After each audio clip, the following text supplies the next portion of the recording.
नमस्कार जोहार, आप देख रहे हैं झारखंड समाचार। चलिए जानते हैं झारखंड की 25 बड़ी खबरों को फटाफट अंदाज में। तो पहली खबर देखिए, जो रांची जेल में कैदियों से पैसे लेने पर बड़ी कार्रवाई, 4 निलंबित 2 बर्खास्त। रांची के बिरसा मुंडा केंद्र कारा होटवार में बड़ी प्रशासनिक कार्रवाई की गई है। जेल में कैदियों से मिलने आने वालों से पैसे लेने के आरोप में कई अधिकारी और कर्मी कार्रवाई के दायरे में आ गए हैं। कारा महानिरीक्षक के निर्देश पर प्रभारी अधीक्षक सुदर्शन और सहायक कार्यपाल देवनाथ राम को कारण बताओ नोटिस जारी किया गया है।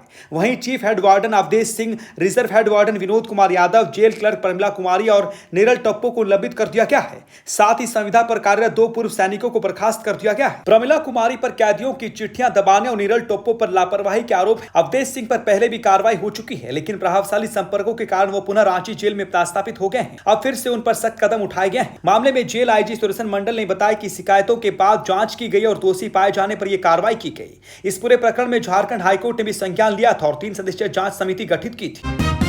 अगली बड़ी और महत्वपूर्ण खबर देखिए, झारखंड में स्मार्ट मीटर नियम, नेगेटिव बैलेंस पर बिजली कनेक्शन कटेगा।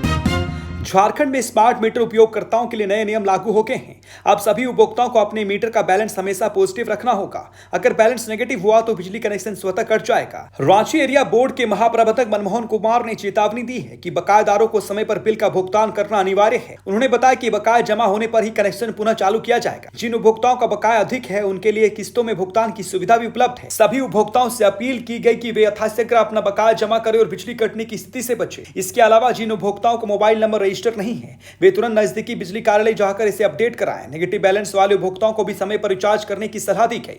उपभोक्ताओं के लिए निर्देश, स्मार्ट मीटर बैलेंस हमेशा पॉजिटिव रखें। मोबाइल नंबर अपने बिजली कनेक्शन से लिंक करें। बकाये होने पर जल्द भुगतान करें या किस्तों का विकल्प चुनें। समय पर रिचार्ज कर बिजली कटने से बचें। बिल जानकारी के लिए SMS अलर्ट सक्रिय करें। जेएलके 13 अक्टूबर को घाटशिला उपचुनाव को लेकर मंथन करेगी।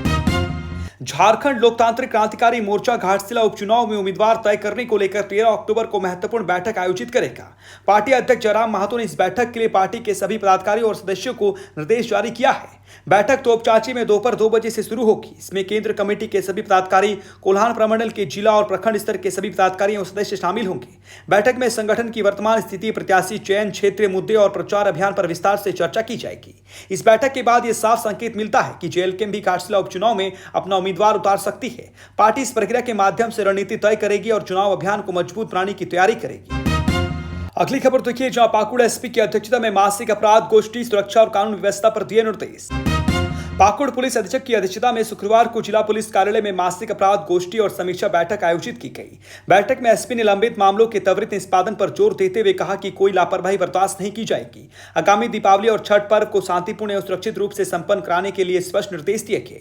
बैठक में सितंबर महीने के सभी प्रतिवेदन और निष्पादन मामलों की समीक्षा की गई। एसपी ने चोरी, छिनताई और कोयला चोरी जैसे घटनाओं को रोकने के लिए बैंक, ATM और ज्वेलरी दुकानों के आसपास पैदल और बाइक गश्ती बढ़ाने तथा नियमित छापेमारी अभियान चलाने के आदेश दिए।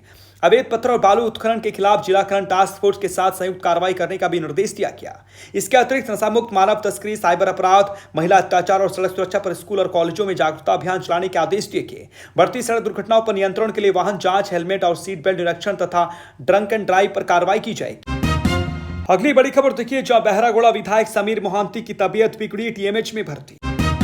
जमशेदपुर के बहरागोड़ा विधानसभा क्षेत्र के विधायक समीर मोहंती की अचानक तबीयत बिगड़ने के बाद उन्हें टाटा मेन अस्पताल में भर्ती कराया गया।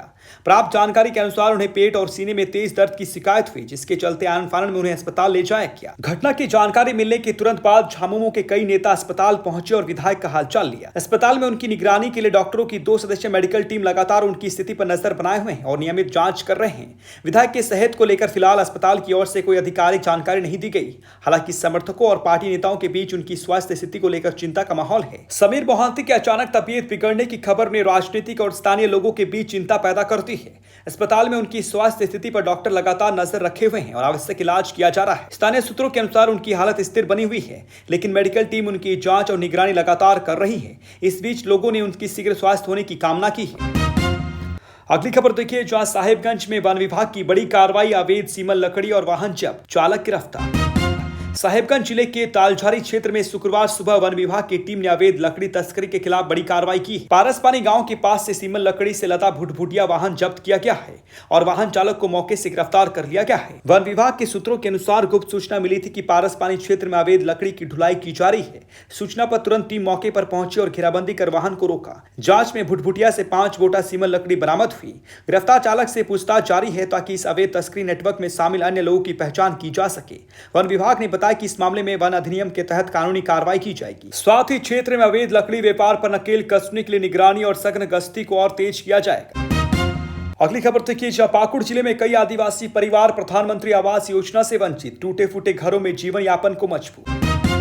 पाकुड़ जिले के आदिवासी क्षेत्रों में प्रधानमंत्री जनमन आवास योजना का लाभ कुछ ही परिवारों तक सीमित रह गया है।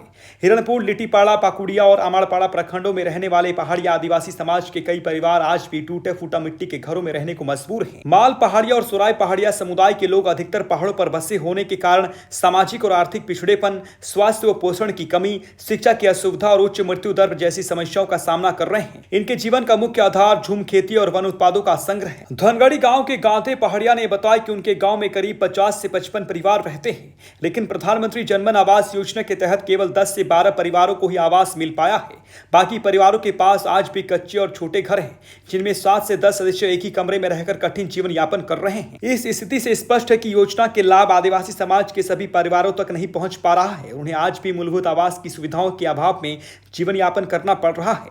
प्रशासनिक ध्यान और योजना के सही क्रियान्वयन की आवश्यकता है। अगली खबर देखिए, जहां झालसा ने पेशरार हत्याकांड पर लिया स्वतः संज्ञान, पीड़ित परिवार को मिली सहायता। लोहरदगा जिले के पेशरार थाना क्षेत्र के केकारांग पर टोली गांव में डायन विस्वाही के आरोप में एक ही परिवार के 3 लोगों की निर्मम हत्या के मामले में झालसा ने स्वतः संज्ञान लिया। झालसा के कार्यकारी अध्यक्ष और झारखंड हाईकोर्ट के जस्टिस सुचित नारायण प्रसाद ने पीडीजे राजकमल मिश्रा को आवश्यक दिशा निर्देश जारी किए हैं। इसके बाद पीडीजे राजकमल मिश्रा ने लोहरदगा एसपी सादिक अनवर रिजवी और एसडीपीओ वेदांत शंकर के साथ बैठक की। झालसा की टीम ने पीड़ित परिवार से मुलाकात कर घटना की जानकारी एकत्रित की और तत्काल रिपोर्ट रांची भेजी। कार्यकारी अध्यक्ष सुचित नारायण प्रसाद ने पीड़ित परिवार को 20,000 रुपए की तुरंत सहायता देने का निर्देश दिया। इसके अनुसार झालसा सचिव राजेश कुमार पीड़ित परिवार के पास पेशरार के बरटोली गांव पहुंचे और पीड़ित सुखमनिया कुमारी को 20,000 रुपए का चेक सौंपा। इस मौके पर उनके देवर और अन्य रिश्तेदार भी मौजूद थे। अगली खबर देखिए, जहां धनबाद एफसीआई गोलीकांड, कुणाल और करणवीर जेल भेजे गए, तीसरे आरोपी का इलाज जारी। धनबाद के धनसाद थाना क्षेत्र स्थित एफसीआई गोदाम में गुरुवार को हुई गोलीबारी मामले में मुख्य आरोपी कुणाल सिंह और करणवीर सिंह को शुक्रवार को जेल भेज दिया गया। पुलिस ने दोनों को 2 अलग अलग एम्बुलेंस से धनबाद थाना लाया, जहां सिटी एसपी ऋत्विक श्रीवास्तव ने पूरे मामले की जानकारी दी। उन्होंने बताया कि एफसीआई गोदाम में अपनी मांगों को लेकर चल रहे धरना के दौरान गोली चलाने वाले में कुणाल सिंह, करणवीर सिंह सहित 5 नामजद और कुछ अज्ञात लोग शामिल थे। घटना के बाद आक्रोशित लोगों ने कुणाल और उसके साथियों को पकड़कर पिटाई की, जिसके बाद आरोपी अपनी हथियार और गोलियां वहीं छोड़कर भाग निकले।